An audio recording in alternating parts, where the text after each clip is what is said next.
இயேசுவுக்கே புகழ். இயேசுவில் பிரியமானவர்களே, இன்று நம் ஆண்டவர் யோவான் 14ஆம் அதிகாரம் 14ஆம் வசனத்தினூடாக இவ்வாறு நம்மோடு பேசுகின்றார். நீங்கள் என் பெயரால் இதை கேட்டாலும் செய்வேன். இந்த அருமையான காலை பொழுதுல ஆண்டவருடைய வார்த்தையை கேட்க, அவருடைய வார்த்தையை தியானிக்க நமக்கு ஒரு சந்தர்ப்பத்தை கொடுத்திருக்கிறார். அதற்காக நாங்க அவருக்கு முதல்ல நன்றி சொல்வோம். இன்று ஆண்டவருடைய வார்த்தை, நீங்கள் என் நாமத்தினால எதையாவது கேட்டால் நான் அதை செய்வேன் என்ற இந்த வசனம் ஒவ்வொரு மனுஷர்களுடைய வாழ்க்கையிலையும் ஒரு பெரிய நம்பிக்கையும் ஆறுதலையும் கொடுக்கும். வாழ்க்கையில நாங்க இனிப்பான கசப்பான பல அனுபவங்களை சந்திப்போம். அந்த நேரத்துல எங்களுக்கு ஆண்டவருடைய வார்த்தை தான் அமைதியையும் ஒரு மன நிம்மதியையும் கொடுக்கும். பல சூழ்நிலைகளூடாக நாங்கள் கடந்து போகிறோம். எங்களுக்கு துன்பம் வரும்போது நாங்கள் ஆண்டவருடைய வார்த்தையை தியானிச்சா நிச்சயமாக ஆண்டவர் அந்த வார்த்தையினூடாக எங்களோடு பேசி எங்களோட மனதுக்கு அமைதி தருவார். அது போலதான் ஆண்டவர் இன்றும் எங்களுக்கு அந்த வாக்கு கொடுக்கிறார். ஆண்டவர் எங்களோடு இருக்கிறார் என்பதையும், நம்முடைய ஜெபங்களை அவர் கேட்கிறார் என்பதையும் அவர் எங்களுக்கு இன்று நினைவுபடுத்துகிறார். ஜெபம் என்றது வெறும் வார்த்தை அல்ல, அது நம் இதயத்தின் உண்மையான வெளிப்பாடு.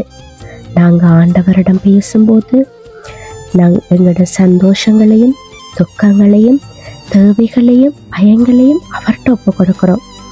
இந்த வசனம் சொல்லுது, நீங்க இந்த நாமத்தினால எதை கேட்டாலும் செய்வேன் என்று. இதன் மூலமாக ஆண்டவர் எங்களுக்கு சொல்கிறது, நான் உன்னை கவனித்து கொண்டிருக்கிறேன், அவர் எங்கள் ஒவ்வொருவரையும் நேசிக்கிறார் என்பதையும் இந்த வார்த்தை எங்களுக்கு சொல்லுகிறது. நாங்க சரியாக புரிஞ்சு கொள்ள வேண்டும். நாங்க பல விஷயங்களுக்கு ஆசைப்படுறோம். எங்களுக்கு இது கிடைக்கணும், அது கிடைக்கணும், நாங்கள் கேட்கறதெல்லாம் உடனே கிடைக்கணும் என்று அர்த்தம் அல்ல. ஆண்டவர் எங்களோட வாழ்க்கைக்கு ஏற்றதையும் நன்மையானதையும் தான் அவர் செய்வார். சில நேரங்கள்ல நாங்க காத்திருக்க வேண்டிய சூழ்நிலை வரும். அந்த காத்திருப்புல தான் நம்பிக்கை இன்னும் ஆழமாக வளரும். சில நேரங்கள்ல பதில் கிடைக்காதது போலதான் இருக்கும். ஆனா அதிலும் ஆண்டவர் நல்ல திட்டங்களை தான் எங்களுக்காக வச்சிருப்பார். வாழ்க்கையில நாங்க பல விஷயங்களை விரும்புகிறோம். ஆனால் ஆண்டவருக்கு தெரியும் எங்களுக்கு உண்மையில எது தேவையானது என்பது. அதை மட்டும்தான் அவர் எங்களுக்கு செய்து தருவார். அவர் நேரம் சரியானது, அவர் முடிவுகள் நன்மையானது. எனவே நாங்கள் ஜெபிக்கும் போது நம்பிக்கையோடு ஜெபிக்கணும். உமது சித்தமே நடக்கட்டும் என்று எங்களோட வாயால மனதார சொல்ல நாங்க பழகணும். இன்றைய நாள்ல இந்த வசனம் எங்களுக்கு ஒரு அழைப்பு விடுக்கிறது. பயப்படாம ஆண்டவரிடத்துல நீங்க கேளுங்க, ஆனா முழு நம்பிக்கையோட அவரோட சித்தத்தை ஏற்றுக்கொள்ளுங்க. அதுவே நமக்கு சமாதானத்தையும் ஆசீர்வாதத்தையும் தரும். இன்று நாங்கள் புனித வியாழனை நினைவு கூறுகிறோம். ஆண்டவர் இன்றைய நாள்ல குருத்துவத்தையும் நற்கருணையும் ஏற்படுத்தினார். கத்தோலிக்க திருச்சபையில இன்றைய நாள் ஒரு முக்கியமான நாளாக இருக்கு. அன்று சீடர்களுடைய பாதங்களை கழுவி பணிவிடை செய்து தாழ்ச்சியின் தன்மையை வெளிப்படுத்தினார். இன்றைக்கு எங்களை எத்தனை பேருக்கு அந்த தாழ்ச்சி என்கிற குணம் இருக்கு? நாங்க முடிஞ்ச வரைக்கும் தாழ்மை என்கிற அந்த ஆடையை அணிஞ்சு நாங்க வாழ பழகணும். எவ்வளவு கஷ்டங்கள் வந்தாலும் சரி, நீங்க பெரிய உத்தியோகத்துல இருந்தாலும் சரி, மற்றவங்களை விட நீங்க வசதியாக இருந்தாலும் சரி, உங்களுக்கு இந்த தாழ்மை என்கிற பண்பு நிச்சயமாக வேண்டும்.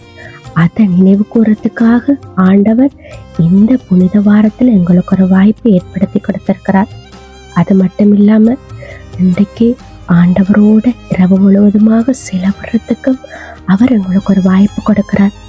நாங்க அவரோட விழிச்சிருந்து அவர் கூட ஜெபம் செய்ய நாங்க எங்களை ஆயத்தமாக்குவோம்.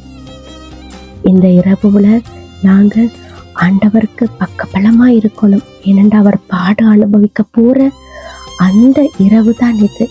அவர் கெஸ்தமனை தோட்டத்துல இரத்த வியர்வை செய்து ஆண்டவர்கிட்ட அவருடைய துன்பத்துக்காக வேண்டினார். அதே போல நாங்களும் ஆண்டவரோட விழித்திருந்து அவர பாடுகள்ல ஒரு பங்காளிகளாக நாங்க மாற இந்த இந்த புனித வாரத்துல எங்களுக்கு அவர் ஒரு வாய்ப்பை கொடுத்திருக்கிறார். அதை நாங்க நல்ல முறையில பயன்படுத்த ஆயத்தமாகுவோம். மனம் திறந்து வாழ முயற்சி செய்வோம். ஆமேன்.